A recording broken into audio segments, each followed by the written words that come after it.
want to create some kind of ongoing change in a left side PMRF above T6, what is supposed to happen above T6 if my left PMRF is working? It is supposed to inhibit anterior musculature and do what? Facilitate extensors. Does that make sense to everybody? So on a PMRF side, where am I likely going to find poor contraction? So on her left side, if I were to test her, I would expect her flexors to be what? Stronger than they should be, extensors to be what? Weaker than they should be. Okay? So again, in just very basic mechanistic thinking, I could say, all right, let's start off doing some extensor activation, extensor ACM on the left side. Everyone okay with that? Now, does that seem weird neurologically? Because if I ask her to do left side extensor activation, what side of her brain is being stimulated? Right side. That makes sense to everybody, right? So if we do left side ACM here, I'm getting right cortical activation, and as we've talked about in prior classes, that's probably right PMRF activation. So welcome to the advanced world. Why would I still maybe choose to do it on the PMRF side? Exactly, okay? Because whenever we go back to the most basic chart of neurology, does everyone know that your left PMRF is fed also by your left cerebellum? Yeah. Yes or no? Yeah. Okay. So imagine this. Imagine I'm the PMRF, all right? I'm her PMRF right here on her left side. Now, if there was a ball above my head, that would be my left cortex. If there was a ball over here, it would be my left cerebellum. Make sense? So I can make me more active by dropping the ball on my head, right? So that would be my left cortex. I can also make me more active by hitting me with the cerebellum. Everyone okay with that? All right. So sometimes it's perfectly appropriate to work ipsilaterally on the side of the PMRF by focusing on the cerebellum. All right. And when I have you do a very technical drill, which an ACM is, does everyone understand that that's going to be a strong left side, in her case, cerebellar stimulus? Okay. Are you guys okay? Are you lost? All right. So again, the hard part, like I said, is people come to R through T, and the only pattern that they ever think about is if they have right side problems, I should work on the left side. No, that's one possibility. All right, so in this particular case, we're going to focus on PMRF pattern on the left side. We're going to focus on distal extensors. All right, so in your manuals, if you guys are following along, I'm going to switch over to PDF so you can see what we're working on here. If you guys will turn to page 128, we're going to actually start with the most distal extensors, which are going to be the extensor digitorum. And so finger extensors, basically. All right, so what are our basic rules or paths for doing ACM work? What do we do first? We want to palpate the ends, right? We kind of want to know where these things attach. So in your manuals, you have attachments. Extensor digitorum, we have the lateral epicondyle of the humerus. Turn it in like this for me so I can go, okay, where's the lateral epicondyle? Okay, right here, I've got it. All right, if I move down, posterior surfaces of middle distal phalanges. What are the phalanges? They're the fingers, right? Middle and distal. So I'm going to have attachment points running from here, basically to the tips of the fingers, right? Just on the backs of these distal phalanges. Now, normally when I palpate, I don't try to palpate everything. All right, it's just too many spots, and it actually will confuse the client. So for this particular exercise, I would be palpating simply the lateral epicondyle, and then spread your fingers like this. I'm going to now palpate from digits 2 to 5. I'm going to put a finger on the end of each finger. Does that make sense to everybody? So these would be my palpation points. Very, very simple. All right. Now, we know it's radial nerve. After we have our palpation points, we want to visualize, right? We want to visualize what a full stretch would be, visualize what a full contraction would be. So for her extensor digitorum, what would a full stretch movement look like? So what would her fingers do first? She's going to have to flex her fingers, flex her wrist. Does that make sense to everybody? Now, if you look at this one, because of the attachment points, if she were to go into a full finger flexion, wrist flexion, we would also want a full elbow flexion. Okay? Oh. Okay, so there's the face. That's what I would be anticipating. All right, so put your own arm out, flex your fingers, fingertips. Now flex your fingers, flex your wrist. Now flex your elbow relatively tightly. Does everyone feel that? Okay, so that would be the full stretch position. So if that's the full stretch position, we now know that the tension position is going to be what? The opposite of all that. So we would want her to extend from the fingertips, from where the fingers meet the palm, from the palm itself, and then I want her to actually give me a very strong elbow extension at the same time. All right? Now the contraction, remember that whole idea here is that we are trying to create a shortening. So once I have palpated these areas and she's in a contraction, I'm trying to get her to basically draw the attachment points, what? Together. So I would be telling her, bring your fingertips towards your elbow. I can also tell her, bring this muscle towards your fingertips. Does that make sense to everyone? You feel the difference? All right, so again, attachment points really matter. This is why I have eliminated, just so you guys know, in our system, I no longer use origin and insertion. Origin and insertion of muscles is an old term and it is an old concept. Because basically, it's attachment points based off anchoring. If my fingers can't move, is there a possibility for me to actually, through contraction, bring my elbow closer to my fingers? And vice versa. Now, is the movement significant? No. But like I said, in terms of actually building body awareness and cerebellar control, that's why I've eliminated those terms. All right? So, before we do anything, let's do some kind of test. All right? So we'll just have her walk real fast. We actually have a little walkway here for you. All right? So she'll walk, we'll kind of get an idea.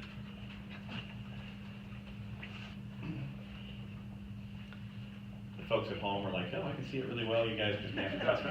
All right, keep going. So she definitely has a large external rotation in the lower body. If you look at her upper body, what we see is decreased arm swing on the right. We see a little excessive elbow swing on the left. There is not a significant amount of pronation in the forearm. So is she kind of a PMRF? Yes. Is it super classic? No. Does that make sense to everybody? Go ahead and hop back up here for me. All right, so if I'm wondering about PMRF at this moment, what else could I test? Right, I can check thumb extensors, I can check big toe extensors, so I can do some strength testing. So we would expect in her upper body, if this is a true PMRF problem, we would expect her flexors to be facilitated. So if I do muscle testing, I would expect them to be relatively strong. I would also expect her extensors to be what? Weaker. So should we test that? Yeah. Sure. All right, so let's just see. We're going to test her lat. So let's rotate your arm in, look straight ahead. I'm going to bring this here. I want you to just hold your thumb towards your non-existent pocket. Pull in for me. Pull, pull, pull, pull, pull, pull, pull. Yeah, there's very little happening with her lat. Should be a lot stronger than it is. So that would be suggestive. Let's check also posterior deltoid. Why posterior deltoid? What is it? Shoulder extensor. All right, so how would I test posterior deltoid? She's going to be pushing her elbow back toward me, so push back toward me. Woo! Very strong. No. Actually get into a little more athletic stance so you're stable. Bend your knees a little bit and still push into me. Yeah, that should, again, also be much more active than it is. The reason I'm doing this, in her gait, there's not a lot of pronation. There's not a lot in the upper body. So again, I'm just trying to use a little bit of maybe muscle testing to confirm what she told me, which is I have a classic left PMRF. Yeah. But you could be confirming cerebellar. If I'm doing proximal, absolutely. So what else could I test? I can test wrist extensors, finger extensors, thumb extensors, so I can work my way down. If I'm just trying to test PMRF stuff, I probably would just, if I'm going fast, I probably just test thumbs. Okay? Everyone okay with all this? All right. So having done all that, let's actually go through 1 or 2 good contractions, and then we'll see what kind of changes happen in the rest of the body. Make sense to everybody? Okay. So we're going to palpate first, here and here. we're gonna start you off doing a nice, so I just want you to think about this area where my fingers are. All right, so flex your fingers for me. So bend them. Go ahead and bend them all the way to your palm, all the way to your palm. Now flex your wrist, flex your wrist, flex your wrist, flex your wrist, flex your elbow. Don't rotate it in, just keep it like that. Okay, you should feel a nice stretch. Okay, so that's a full stretch position. So now what we're gonna do is we're gonna actually come out and contract. Spread your fingers, bring them up into my finger, pull them back, extend. Now extend your wrist, extend your wrist, extend your wrist, extend your wrist, extend your elbow. Whole elbow. Now try and bring these fingertips to here. That elbow lock. You're working hard. All right. And let's do that again. Flex. Go to your full stretch position. Flex your wrist, flex your elbow. Here. And now back out. Full extension. Extend your fingers, extend your wrist, extend your elbow, lock your elbow. Bring those fingertips back. Bring them to here, bring them to here. Now, after she's done 2 or 3, what am I supposed to do? I'm supposed to start palpating, right? See if I'm getting much contraction. Now you're starting to figure it out. Her first 2 reps, it felt like she wasn't contracting at all. Like there was just no muscle tension whatsoever. So let's do it again. Flex again, flex your wrist, flex your elbow. Endocannabinoids. No. All right. Now extend your wrist. Pull up, pull up, pull up. Pull your fingers. Now pull your wrist back. Lock your elbow. All right. Now let's bring all this together and try and make this hard right here. Bring this to here. There we go. Contract, contract, contract. There. Okay. That's the first time I've really started to feel some contraction and relax. Okay? Yeah, no, good. Okay. Take a walk. So that was, again, just 3 kind of simple reps. Okay, see the difference in arm swing already? My foot feels better. And actually, I wasn't even looking at her foot yet, but so arm swing's better. We have decreased like deficits with the elbow swing. It's coming back a little bit, but definitely decrease external rotation of the foot. Not huge, but different. How many contractions did we actually do? Really 1 good. Okay. Now, having done that, let's go back, recheck, flat, and post your delt, lock that elbow, pull into your side. Okay, and that's considerably better. Spread your feet, and push into me. And also much better, considerably stronger. So, that's, I know it looks not like much. That's the thing that's always hard about teaching ACM, because people look at it and go, really? Yeah, really. Because if you actually watched her, how many times do you think she's actually done a really strong contraction of that particular muscle? She's like, no. You know, I'm not going to ask how old you are. But because generally what we find in most of our world, like I said, we will contract hard, but we won't contract fully. And we definitely won't do it at full range.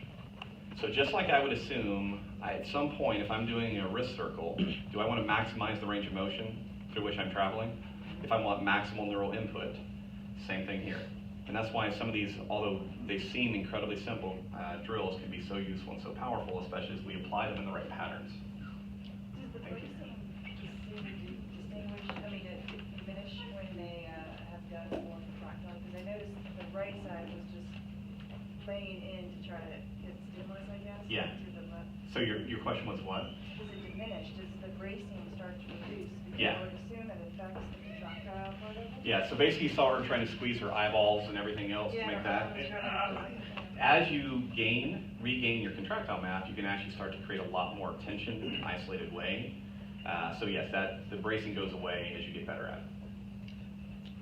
Why doesn't the stretch counteract? It seems to me you would be flexing flexor. Mhm. Why doesn't that counteract the benefits of the? Well, it can if we do it after the contraction.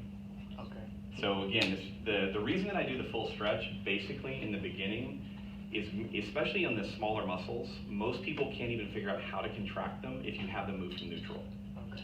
So if anything, I do maybe a diminished intensity on the stretch. It's basically to help them figure out how to make the motion happen. Now, if I were to do the contraction and immediately follow it with a stretch, it may counteract what I'm trying to achieve. when you're going through the contraction, were you just guiding her, or were you actually providing a little bit of? For the stretch? Yeah, for the stretch, yeah. Just guiding. Guiding. Yeah, I don't actually, for most of these, I leave it to them. I'm just trying to show them the shape. And with the stretch, what if you go into cramping on the flexor side? Yeah, if you go into cramping on the flexor side, you probably really need the extensor work. You're already kind of over-facilitated. Do you want to do a nerve glide with this too then? Of course.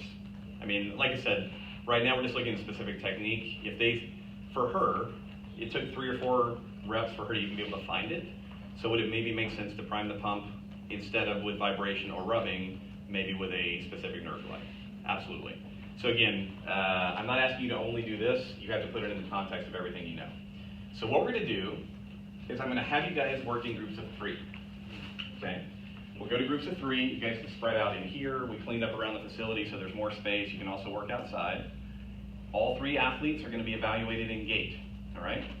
So watch them walk. Look to see if there is a PMRF presentation on one side. If so, we're going to be working ipsilaterally. If I see a right side PMRF, what side are we going to do the drills on? The right side. In your manuals, you're going to be doing pages, let's write this down for you, 127, radial group, 128, and 129, all right?